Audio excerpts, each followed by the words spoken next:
I'm Paula Abarquez, and here's my husband. Judy.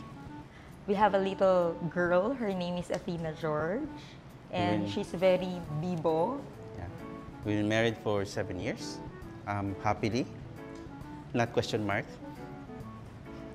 Okay naman, di ba? Tama. Okay. So actually, kaming mag-asawa, we are very fond of laughing. Yun talaga kami. Mahilig kaming tumawa, mahilig kaming mag-joke around. Ngayon medyo tense lang, but then super comfortable kami to each other. That's how our love story grows. Actually, Judy is my kuya per se. Siya yung naging kuya ko for how many years? But it just so happened na siya yung una. Siya yung unang na in love. So, nagulat din ako that time, but then, yeah. Ang nagustuhan ko sa kanya, of course, is yung pagiging kuwela niya. Yun kasi, at the end of the day, kung sino yung magpapasaya sa'yo, sino magbibigay sa'yo ng happiness, that really matters.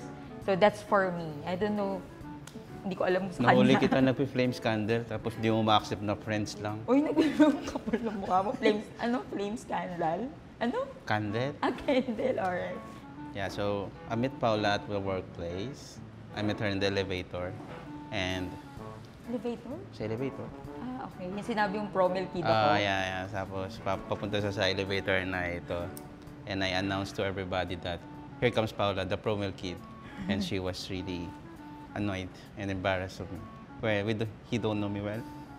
I don't know her well, but I was just, let's say, stupid. Yeah. Yung love story kasi namin, I came from a breakup din sa first boyfriend ko. Then, 2 years na single ako. And 2 years, that time din, 2 years din na nanliligaw siya.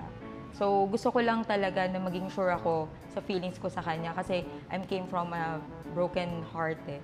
Then, that time, siya din, first girlfriend din niya, nag-break din sila. So, same kami ng posisyon na second girlfriend niya ako. Tapos, second boyfriend ko naman siya. So, dun na nangyari yung love story namin. But, syempre, ayaw naman namin na madaliin lahat. So, it take time talaga for you to realize na love mo talaga yung tao mo. Salamat na kilala kita dahil before you know me, di ba, I was really so serious.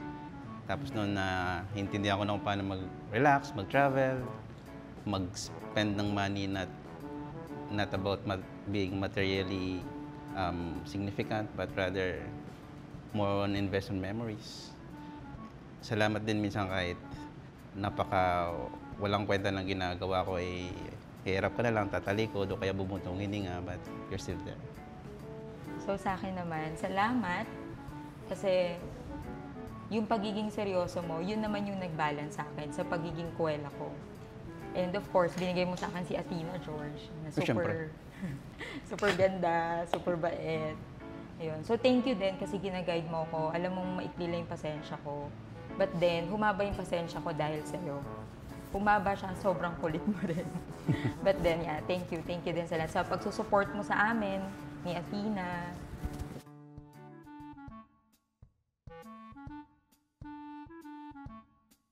Di na ako nilalaban mag-isa kasi may kape na ako sa umaga. Dati ako pa nagtitimpla. Ngayon ako pa rin nagtitimpla. Pero nandyan ka na minsan.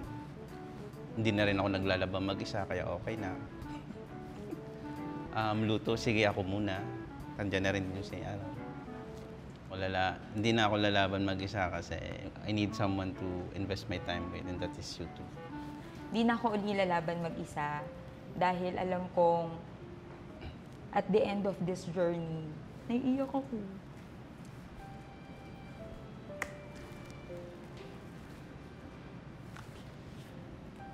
Umiyak nga siya. Kasi I know at the end of this journey, tayo pa rin magkasama. Till the end. Of course, with Athena. Every day, pinapatawa mo ako kahit bad trip ako sa opisina. You're always there. Tinutulungan mo ako na ma-cope up yung feelings na naiinis ako, ganyan. So, lagi ka nandiyan sa akin. So, that's it talaga for me. So, thank you so much. Appear tayo dyan. Handshake. Habang buhay pa nga ako, mamahalin kita. And of course, si Athena George. Hindi ko kayo iwan.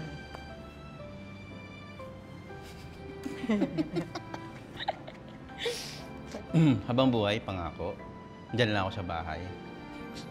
Hindi naman ako mahilig lumabas. But of course, habang buhay, pangako is we will strive for our dreams. Yeah, we're gonna grow old, cherishing our lives, not surviving it, but we're gonna try. I think that's the best way to spend our lives, enjoying it.